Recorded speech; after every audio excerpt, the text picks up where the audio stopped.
quinto ano A, quinto ano B, tá? A professora William aqui novamente, para darmos início a mais uma aula de língua portuguesa. E na nossa aula de hoje nós vamos estudar algumas palavras que podem nos trazer uma certa dificuldade no momento do emprego delas, tá? E que é comum na língua portuguesa nós nos depararmos no nosso dia a dia com algumas palavras, até com a pronúncia ou até mesmo com a escrita, que são semelhantes, mas com um significado diferente. E que nós temos que ter uma noção dessa diferença para que a gente possa empregá-los no momento correto, tá? Então nós vamos aqui começar a observar que aqui na lousa nós temos 3 exemplos, um com atrás, traz com a S e traz com a Z. Então, a que momento nós vamos utilizar esses 3 termos, essas 3 palavras? Tá? Então, para que nós saibamos a utilização dela, é necessário que a gente recorra a algumas regras que não é difícil, que eu tenho certeza que vocês vão compreender. Aqui no quadro nós temos 2 personagens juninos aqui, ó, que vai nos acompanhar durante a aula, e foi uma obra do meu cinegrafista, tá? E que vai aqui fazer menção no momento da nossa aula. Então vamos começar aqui, ó. Então nós vamos aqui observar que o primeiro dele é o atrás com a S, tá? Então, atrás, a S acentuado. O que é que essa palavra ela quer significar dentro da língua portuguesa? Então, sempre que vocês ouvirem comentando, fulano estava atrás, então vocês vão observar o seguinte: essa palavra, ela será um advérbio de lugar. O que significa um advérbio? O advérbio é uma classe gramatical responsável por modificar o sentido do verbo. É necessário que dentro da frase nós tenhamos um verbo para depois vir o advérbio fazendo o processo de modificação de quem? Do verbo. Então, quando nós dizemos ele estava atrás da casa, esse atrás aqui indica lugar. Tá? Então, nós perguntamos qual é o lugar a qual ele estava. Então, ele estava atrás de quem? Da casa. Então, esse da casa significa aqui, ó, lugar, tá? Então, esse lugar vai corresponder ao atrás, que é um advérbio de lugar. Então, sempre que vocês ouvirem, tá? E verem em alguma produção ou em algum texto ou alguma reescrita, a palavra atrás, tenha sempre essa noção de que ele vai indicar aqui, ó, o advérbio de lugar. O posicionamento dessa palavra vai sempre indicar lugar. Então, ele estava atrás da casa, ele estava atrás do muro, ele estava atrás de mim. Então, veja que são lugares a qual o sujeito da nossa oração, ó, vai estar. Tá? Então, nós vamos sempre observar essa colocação. Então, a posição, professor, do atrás vai modificar o sentido se ele vier no início, se ele vier no meio ou se ele vier no fim? Não, não traz modificação alguma para a oração. A oração permanece da maneira que está e não vai de maneira alguma alterar aqui o nosso sentido para o significado da palavra. Então, nós temos que ter cuidado. Nós dizemos atrás e não traz. Eu não posso dizer, ele estava atrás da casa, ele estava atrás da igreja. Eu tenho que ter esse cuidado no momento da pronúncia da escrita. Ele estava atrás. Então veja que é necessário que no momento da escrita e da pronúncia eu coloque a letra A para fazer menção ao advérbio que vai indicar lugar.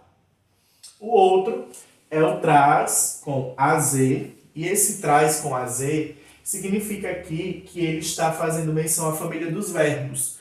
Então, esse traz com AZ, ele é derivado do verbo trazer e que vai estar conjugado sempre na terceira pessoa do singular. Então, olha aqui um exemplo.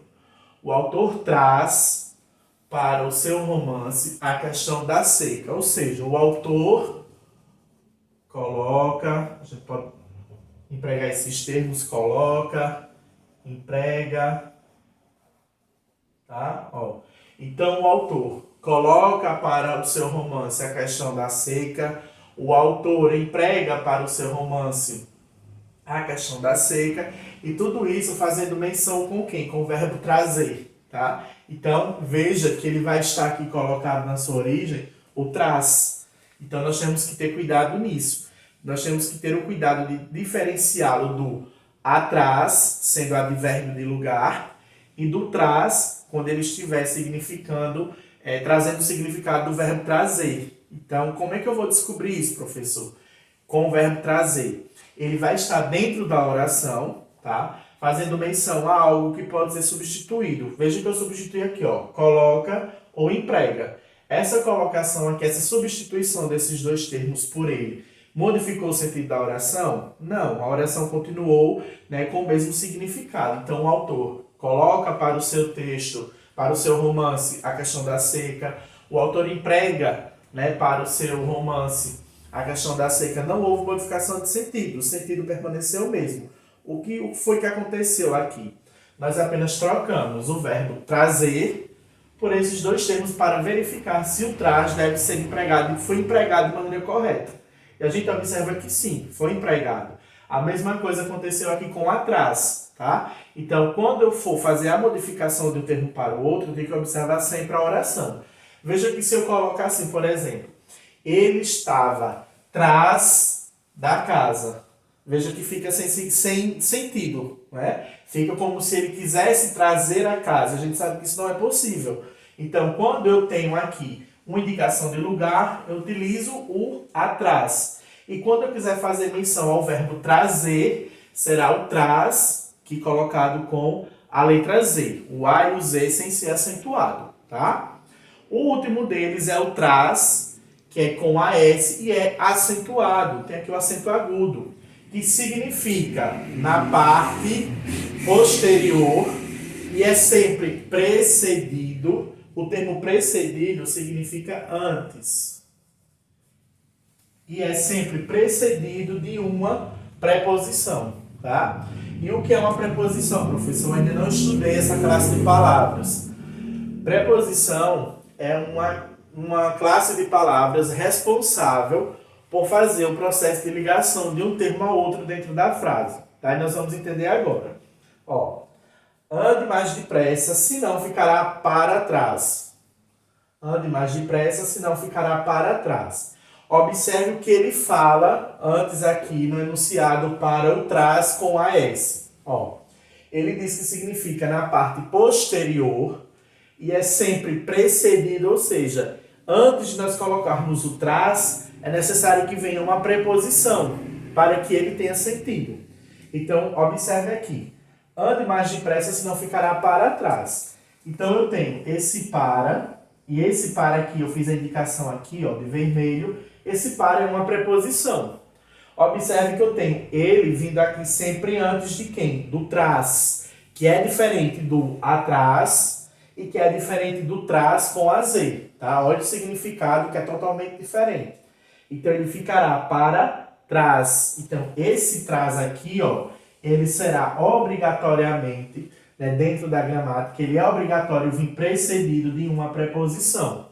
E a preposição, professor, pode ser somente o para. Olha, nós temos uma grande quantidade de preposições. Nós temos as essenciais, que sempre foram preposições, e as acidentais, que mudam de classe de palavras e passam a ser uma preposição. Normalmente, nós empregamos a preposição que dá mais sentido ao termo. Então, quando eu digo para trás, veja que soou de maneira correta. Agora você coloca, por exemplo, ande mais depressa, senão ficará com trás, de trás, em trás. Ó, veja que essas preposições já modificam o sentido do termo a qual nós estamos utilizando. Então, nós temos que ter noção de que para a preposição vier antecedendo o termo, eu tenho que ver se aquela preposição, de fato, vai trazer um significado para ela. Normalmente, com esse termo traz, nós vamos utilizar sempre a preposição para trás. Porém, nós podemos utilizar o de trás. Só que esse de trás, quando a gente for utilizar, nós vamos ter que observar dentro da oração se ele está vindo mediante um verbo, como aqui também, ó. Tá? Então, ficará de trás. Se você colocar ficará de trás, veja que ele passa a ter um significado, como foi o nosso primeiro caso. Ele vai ficar de trás de alguma coisa. Então, ali já passa a ser uma classificação para lugar, visto que ele não vai trazer e não vai ter essa significação de lugar, tá? Então, a preposição sempre precedendo aqui o termo, e aqui eu tenho alguns exemplos de preposições que nós podemos utilizar. O a, né, que nós conhecemos aí, o a é uma preposição, na classe gramatical, o a é uma vogal, e na função sintática ele é uma preposição. Então eu tenho o a, tenho o com, o de, o em, o para, que foi utilizado, então ele está aqui, o sem, o ante, o por, perante, sob e sobre. Logicamente que aqui são algumas das preposições, não são todas, tá? Nós temos, como eu disse, nós temos a divisão das essenciais e das acidentais. E isso vocês verão mais à frente. Então, nesse caso aqui, para esse uso desse traz, é necessário que nós tenhamos aí a recorrência da preposição, normalmente sempre sendo para, e ele vai significar na parte posterior. Quando nós utilizarmos o traz com AZ, ele vai ser um derivado do verbo trazer e vai estar sempre conjugado na terceira pessoa do singular. E quando nós tivermos o atrás, ele será um advérbio de lugar. Nós só temos que ter cuidado aqui no momento da pronúncia. É a pronúncia, pessoal, que vai trazer toda a diferença. Então, se você fala, ele está atrás de você, você não está falando da maneira que devia. Ele está atrás. O A tem que ser pronunciado. Eu tenho que ouvir o som. Então, é atrás, trás. Mas na pronúncia, como é que eu vou fazer? Como é que eu vou saber, professor, distinguir o trás de AZ com o trás de AS acentuado no momento da fala? Na fala não há essa distinção. A gente não consegue fazer isso. Mas no momento da escrita, nós vamos fazer mediante o quê? O significado dela. Tá? Quando você for escrever e tiver dúvida no momento de usar o AZ com o AS acentuado, veja a significação, o conceito delas, para que você empregue de maneira correta, visto que na fala nós não vamos conseguir fazer isso, tá? Então, eu só vou conseguir fazer a distinção na fala com o atrás, porque aqui eu vou ter a presença do A, né, fazendo com que aquele termo tenha o som da letra A, mas esse traz com AZ e traz com AS, eu só vou saber empregá-lo quando eu observar o significado que eles terão, tá certo? Espero que vocês tenham gostado da aula, tá? E nos veremos na nossa próxima aula.